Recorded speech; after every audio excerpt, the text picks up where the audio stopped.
Hello guys, welcome back to our channel. অনেকদিন হলো কোনো ভিডিওর রিয়াকশন দেয় না, তো ভাবলাম যে আজকে একটা রিয়াকশন ভিডিও বানাই। তুফান মুভির নতুন গান রিলিজ হয়েছে প্রীতম হাসানের, তো দেখি গানটা কেমন হয়েছে। চলো শুরু করা যাক।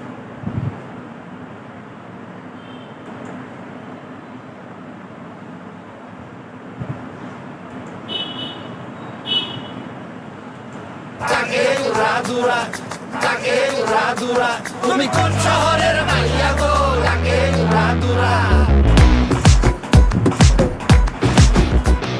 সজনী সজনী তোমার দেখিয়া মাতাল হইয়া রাতের ঘুম গেল ইউরিয়া সোহাগ চাঁদ বদনি ঘুঙুর পায়ে দিয়া নাচয় সখী তোমার দেখি পরানো ভরিয়া আগুন দেও লাগাইয়া মনের ঠিকানায় মামলা হইলে পরে দেখা নিব থানায় রইলে তোমার কাছে মন লাগে ফুরফুরা দেখো তোমার জন্য পাগল জুয়ান থেকে বুড়া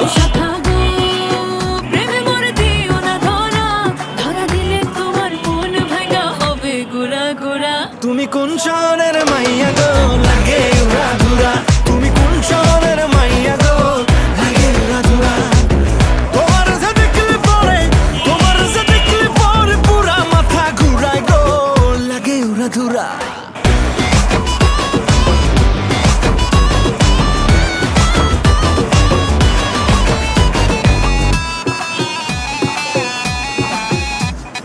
লাগে উড়া ধুরা ঢেউ খেলানো চুলে লাগে উড়া ধুরা ঝুমকা গানের দুলে লাগে আউলা ঝৌলা রূপ দেখে তোমারি তুমি চাইলে তোমায় কিনা দিমু লাল ফেরারি গাড়ি রাতে স্বপ্নে তোমায় ধরতে যাই জড়াইয়া ভাঙ্গে কোন সকালে দিক বিধি গারাইয়া রইলে তোমার কাছে মন লাগে ফুরফুরা দেখো তোমার জন্য পাগল জুয়ান থেকে বুড়া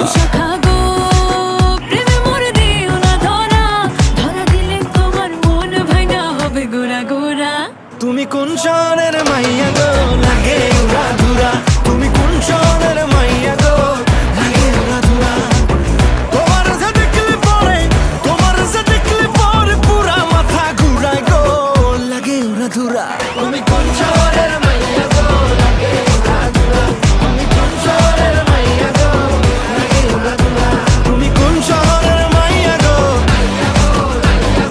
লাগে উড়া ধুরা লাগে উড়া ধুরা তুমি কোন শহরের মাইয়া গো লাগে উড়া ধুরা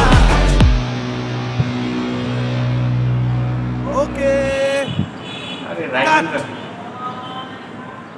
তুমি কোন শহরের মাইয়া গো লাগে উড়া ধুরা তুমি কোন শহরের মাইয়া গো লাগে উড়া ধুরা যা দেখলাম গানটা ওভারঅল খুব জোস, কারণ এর কম্পোজিশন, তারপর হচ্ছে ব্যাকগ্রাউন্ড মিউজিক সব মিলিয়ে গানটা মানে খুবই জোস হয়েছে আমার কাছে যেটা মনে হয়েছে। এখানে শাকিব খানের লুকসটা অনেক ভালো লাগছে। শাকিব খানের বয়স মেবি 46, কিন্তু এইখানে দেখে মনে হচ্ছে যে 30-র আশপাশে হবে। তারপর হচ্ছে প্রীতম হাসানের যে ক্যামিওটা ছিল এটা খুব ভালো লাগছে। আর একদম লাস্টে দেখলাম হচ্ছে রায়হান রাফির, তবে আমি এক্সপেক্ট করছিলাম যে এটলির মতো হয়তো বা রায়হান রাফির কোনো ডান্স স্টেপ থাকবে, তো এই জায়গায় রায়হান রাফির কোনো ডান্স স্টেপ নাই।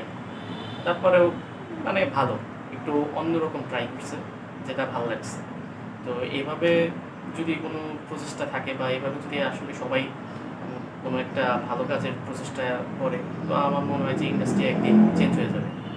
তো ওভারঅল গানটা রক্স। এই গানটা নিয়ে অনেকটা কন্ট্রোভার্সি আছে যে গানটা কপি নাকি। তো আমি যতটুকু দেখলাম যে গানের ডেসক্রিপশনে যে এই গানটা হচ্ছে মার্ক বিল নামে একটা গান ছিল, তো ওইটা থেকে ইন্সপায়ার হয়ে এইটা নতুন একটা তৈরি করে। তো এটা ছিল হচ্ছে রাজ্জাক দেওয়ানের মেইনলি যে গানটা, তো ওইখান থেকে ইন্সপায়ার হয়ে নতুনভাবে তৈরি করছে। তো প্রীতম যেহেতু একটু এইসব ফোক সংগুলো নিয়ে কাজ করে, তো এইটাও সেই রকমই করছে। তো এই গানটাও ওভারঅল খুব ভালো হয়েছে। আমার কাছে মনে হয়েছে যে অ্যাকচুয়ালি খুব ভালো মানের একটা গান হয়েছে।